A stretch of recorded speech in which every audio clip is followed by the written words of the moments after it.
Ada satu alasan kenapa miliaran orang jatuh cinta sama sepak bola. Karena di atas lapangan semua orang berangkat dari titik yang sama. Gak peduli seberapa kaya negaranya, gak peduli seberapa besar nama klubnya. Yang lebih baik seharusnya yang menang. Setidaknya itu yang selalu kita percaya. Tapi semakin dalam kita melihat sejarah sepak bola dunia, semakin sering keyakinan itu mulai retak. Keputusan yang sulit dijelaskan, skandal yang terus berulang, intervensi yang datang dari luar lapangan, dan anehnya hampir setiap kali itu terjadi, satu nama selalu muncul di tengahnya, FIFA.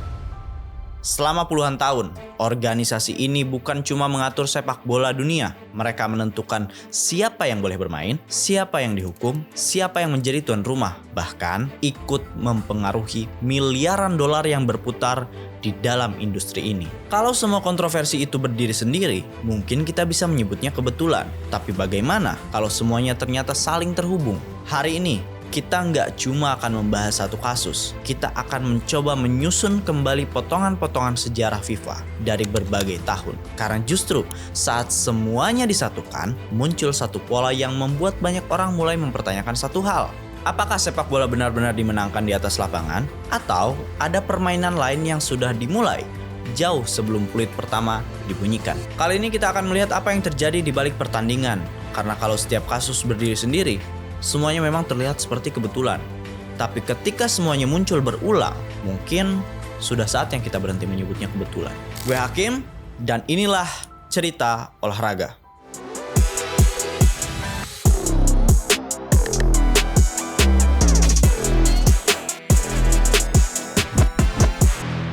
Telepon yang mengubah pasal. Kasus pertama membawa kita ke Juli 2026. Amerika Serikat menghadapi Bosnia di Piala Dunia. Di menit-menit pertandingan, Volarin Balogun mendapat kartu merah setelah menginjak pergelangan kaki lawannya. Secara umum, kartu merah langsung berarti satu hal, skorsing untuk pertandingan berikutnya. Tapi beberapa hari kemudian, keputusan itu berubah. Balogun tetap bisa bermain. Yang membuat situasi ini semakin kontroversial adalah waktu pengambilan keputusan tersebut. Sebelumnya, Presiden Amerika Serikat Donald Trump diketahui melakukan komunikasi dengan Presiden FIFA, Gianni Infantino. Tidak ada bukti publik bahwa komunikasi itu menjadi penyebab berubahnya keputusan. Namun, kedekatan waktunya memunculkan pertanyaan dan kritik dari berbagai pihak. Belgia mengajukan protes, sementara sejumlah politikus di Eropa ikut mempertanyakan independensi FIFA. Dari kasus ini, banyak orang sudah mulai mempertanyakan, apakah ini tentang kartu merah atau memang ada orang-orang yang kebal aturan di lapangan. Lagi-lagi, kalau ini hanya terjadi sekali,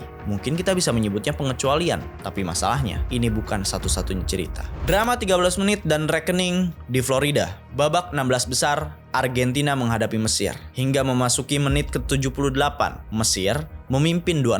Lalu pertandingan berubah drastis. Argentina mencetak 3 gol dalam 13 menit dan mengembalikan keadaan menjadi 3-2. Namun yang paling banyak dibicarakan bukan tentang comeback-nya, melainkan sejumlah keputusan wasit dan VAR selama pertandingan.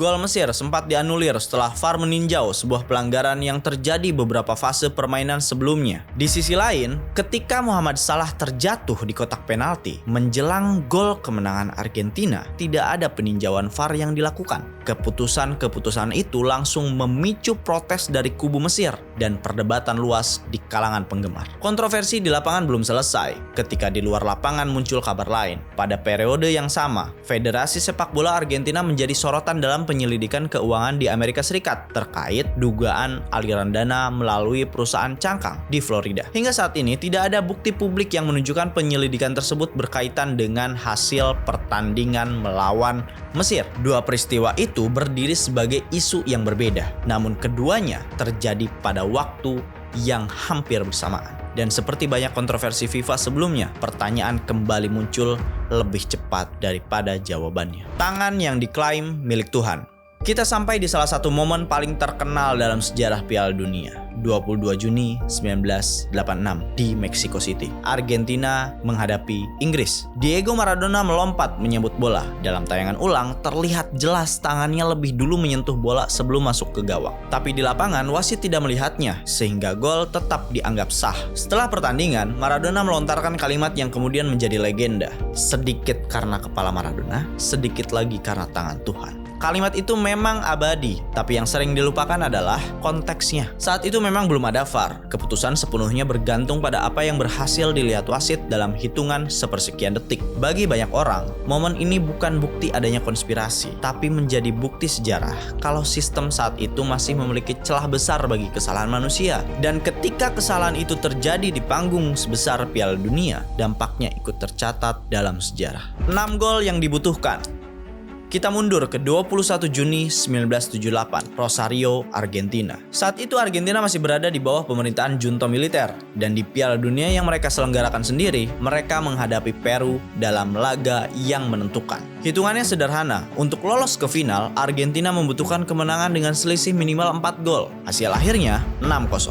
Skor yang sejak malam itu langsung memunculkan tanda tanya besar. Dalam beberapa dekade berikutnya, bermunculan berbagai dugaan, mulai dari hubungan diplomatik antara Argentina dan Peru, bantuan gandum, hingga berbagai kesaksian yang saling bertentangan. Namun hingga hari ini, tidak pernah ada putusan resmi yang membuktikan pertandingan itu telah diatur.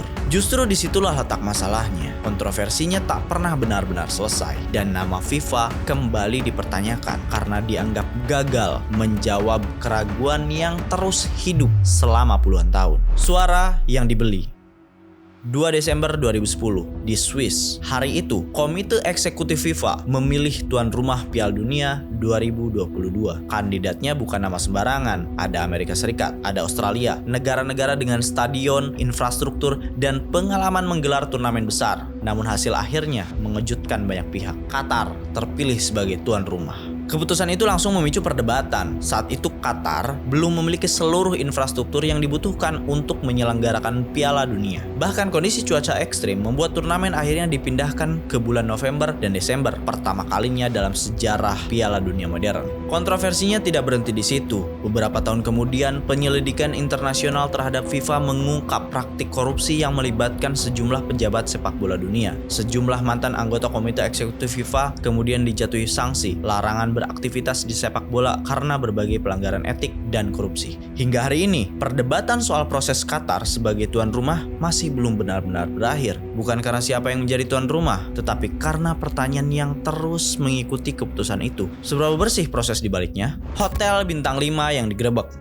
27 Mei 2015 pukul 6 pagi di Swiss. Di Hotel Baur Aulak, tempat para petinggi FIFA menginap menjelang kongres tahunan. Suasana mendadak berubah atas permintaan otoritas Amerika Serikat. Polisi Swiss memasuki hotel dan menangkap sejumlah pejabat sepak bola dunia. Mereka diduga terlibat dalam skema korupsi, penyuapan, dan pencucian uang yang nilainya mencapai ratusan juta dolar selama bertahun-tahun. Yang membuat peristiwa ini terasa tidak nyata adalah apa yang terjadi setelahnya. 2 hari kemudian, Kongres FIFA tetap berjalan seperti biasa. Sepp Blatter kembali terpilih sebagai presiden FIFA. Namun, tekanan publik terus membesar. 4 hari setelah pemilihan itu, Blatter mengumumkan pengunduran dirinya. Tak lama kemudian, Komite Etik FIFA menjatuhkan sanksi larangan beraktivitas di sepak bola kepadanya terkait pembayaran kontroversial kepada Michael Platini. Untuk pertama kalinya, dunia melihat sesuatu yang belum pernah terjadi sebelumnya. Organisasi yang selama puluhan tahun mengatur sepak bola dunia justru menjadi sasaran operasi penegakan hukum internasional. 6 kasus, 4 dekade. Tokohnya berganti, presidennya berganti, wasitnya berganti, bahkan teknologinya ikut berubah. Tapi satu hal tetap sama. Setiap kali kontroversi muncul, pertanyaan yang terdengar selalu lebih banyak daripada jawaban yang diberikan. Mungkin itu bukan bukti bahwa semua pertandingan sudah diatur, tapi setidaknya itu mengingatkan kita bahwa kekuasaan selalu bekerja paling nyaman ketika orang berhenti bertanya. Dan mungkin itu pelajaran terbesar dari cerita ini. Gue Hakim, sampai ketemu di cerita olahraga berikutnya.